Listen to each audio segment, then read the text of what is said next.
pleasure to meet y'all at last, and welcome back to films I should have talked about years ago, because, well, simply put, there's tons of them out there that I have yet to talk about. And, well, I could sure tell you that in all the time that I've spent not talking about these films, with all the usage of the platforms that I've been getting, let me tell you, I've got quite a list developing right here. A digital copy of a list that I got for different films that I'm probably going to be talking about for the next 3 months, at least. So let's get on with the second film that I'm going to be talking about right now, after all this time I've spent not talking about it. And well, this one's actually a little more recent, because I talked about Battleship, which is nearly 10 years old. But now let's talk about something that features both Adam Sandler and Jennifer Aniston. It's basically one of many great 2019 films that I've known for a long time. This one is called Murder Mystery. Yes, of course this was released as a Netflix exclusive in early 2019. But you can pretty much find this on most other sources. But the thing is, Murder Mystery is a bit more than just this typical sort of exclusive thing that is now pretty much going to branch out towards other things out there. So this way we don't always have to rely on a Netflix account to be able to watch them. But again, Murder Mystery is one of those kind of films. At the same time though, it gives us the classic sort of cliche of a mystery or crime sort of horror drama that has taken place. But it also influences a lot of the classic sort of Adam Sandler sort of comedy. Sandler is basically a cliche of their own. And it does seem to be that by this point in time, Murder Mystery really does bring out the old charm and the likelihood of Adam Sandler being totally obnoxious, but in a good way. For a new generation of fans who are now just getting into Adam Sandler films for the first time, let me break it down for you. Of course, I saw this on Netflix when it first came out in early 2019. And I will say for sure that, well, this is one of many Adam Sandler films out there that might seem unlikely, because we all know what has happened in the past with Adam Sandler's career being quite difficult to take in very seriously. Murder Mystery, however, does a lot of things differently, in most ways. It kind of takes a lot of the old concepts that Adam Sandler has actually gone ahead to try and simply builds up from the ground up.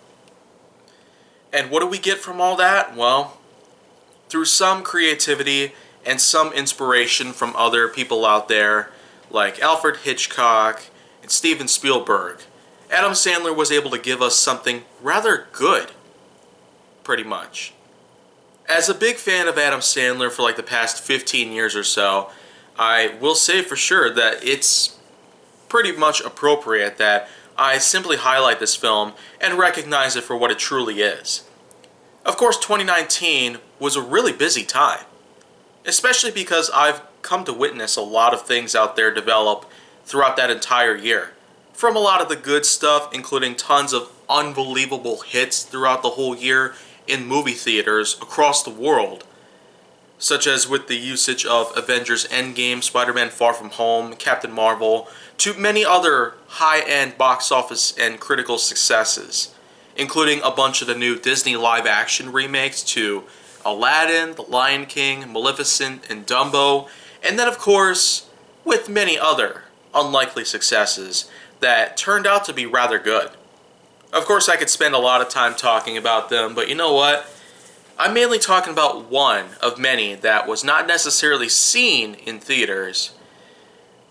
And of course, that's Murder Mystery, but there are tons of others out there that were also released exclusively to different platforms that you can stream on. Murder Mystery, of course, has lots of things that might not seem likely. But the plot basically is that Adam Sandler and Jennifer Aniston in the film are basically going out together on some sort of specialized romantic trip out to a bit of a cruise destination They get on board some sort of yacht in which their friends are basically all together, having all the good times. And apart from having a bit of, well, gags and jokes put into play, this really does set the tone for what is pretty much a good precursor before the real horror twists start to show up. And in this case, well, we got ourselves the classic sort of whodunit case. It was popularized by most things out there way back in the day, like Sherlock Holmes and Dick Tracy. Murder Mystery, however, does try to do things very similar to them, and it may not necessarily be as authentically possible or as well played. But it's still a good try. It's still a good effort, by any means. If I were to give this film a good score, based on all the unique thrills and action that shows up, all the nice character attitudes and adjustments that basically appear, all the cliches that show up, the drama, the laughter that can pretty much be found in most of the scenes, then well, it's a bit hard for me at this point. I basically gave Battleship a somewhat unique score that is not necessarily within my own boundaries. For Murder Mystery, though, I'd say, well, probably 6.8. Because, again, it does not necessarily play up as well as many of the other classic sort of things out there. Dick Tracy, Sherlock Holmes, as well as the many other monumental, groundbreaking films that really allowed for the murder, mystery, crime, drama sort of cliches to follow.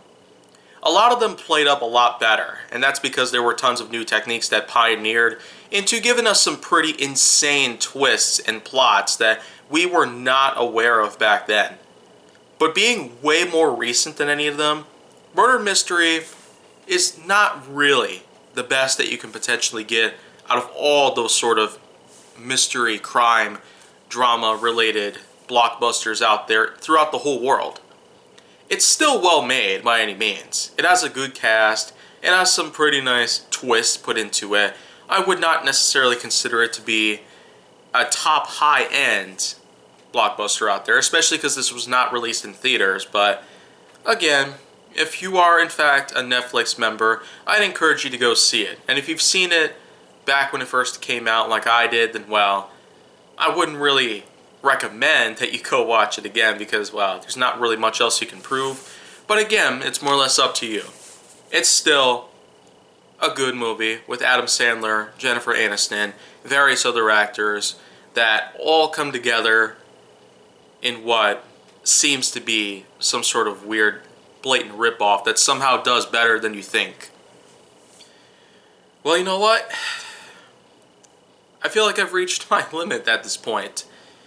But tune in tomorrow morning and I'm going to be talking about something else from that same exact year. And if you want to see more, go down to my channel, then make sure that you like, subscribe, comment, follow me on social media, and stay on the Hollywood side.